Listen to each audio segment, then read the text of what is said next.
আসসালামু আলাইকুম ওয়া রাহমাতুল্লাহি ওয়া বারাকাতুহু।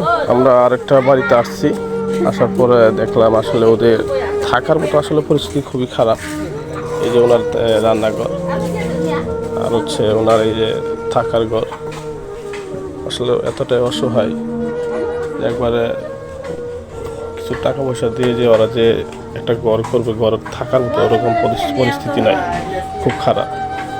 তা আমরা এর আগে অনেকবার টাকা দিয়ে গেছি। আসসালামু আলাইকুম, আপনি কেমন আছেন? কথা কইতে আরে ও যাই উনি অ্যাবনর্মাল, উনি আসলে কথা বলতে পারে না। তো ওনার আম্মা আছে। আপনি কেমন আছেন চাচি? ভালো আছি। আচ্ছা, আপনার মেয়ে এই সমস্যা কতদিন থেকে? জন্ম থেকে মনে হয়। ও জন্ম থেকে সমস্যাটা? ও আপনার ফ্যামিলিতে কে কে আছে? আমি আর আমার মেয়ে। আপনার স্বামী? নাই। স্বামী মারা গেছে?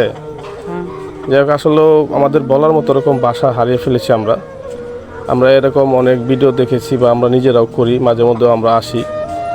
আসলে আর এতটাই অসহায়, থাকার মতো পরিস্থিতি নাই। তারপরে আমরা যতটুকু পারি চেষ্টা করি ওদেরকে হেল্প করার জন্যে। তা আজকে আবার আসছি টাকা দিতে। আসলে ওনার যে কথা শুনলাম আমি, আসলে আমার নিজের কাছে আমি আসলে কী বলার মতো আসলে বাসা নাই।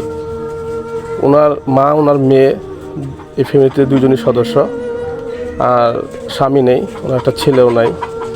আর যে মেয়েটা আছে ওই মেয়েটাও অ্যাবনর্মাল, ঠিকমতো কথাই বলতে পারে না, হাঁটতে পারে না।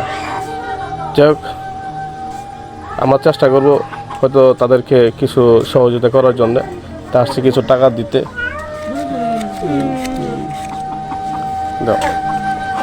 আমরা কিছু টাকা দিয়ে গেলাম আপনি টাকা দেওয়া হয়েছে, আপনার মেয়েটা চিকিৎসা করেন। তারপর এর আগে আরও টাকা পাইছেন কিছু? একবার পাইছিলাম। আচ্ছা, একবার পাইছেন। আজকে আসছি, তো এই টাকাটা দিয়ে গেলাম। আপনি এই টাকাটা আপনার মেয়ের চিকিৎসা করেন। আসলে এই টাকা দিয়ে হবে না, তারপর চেষ্টা করবো ইনশাল্লাহ। তারপর আবার আইসে আর কিছু বাড়াই দেওয়ার জন্য।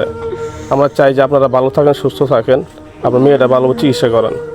তা আসি, হ্যাঁ, আচ্ছা। আমাদের দোয়া করবেন ইনশাল্লাহ। হ্যাঁ, আচ্ছা, ঠিক ওকে। আছে। আসসালামু আলাইকুম ওয়া রাহমাতুল্লাহ।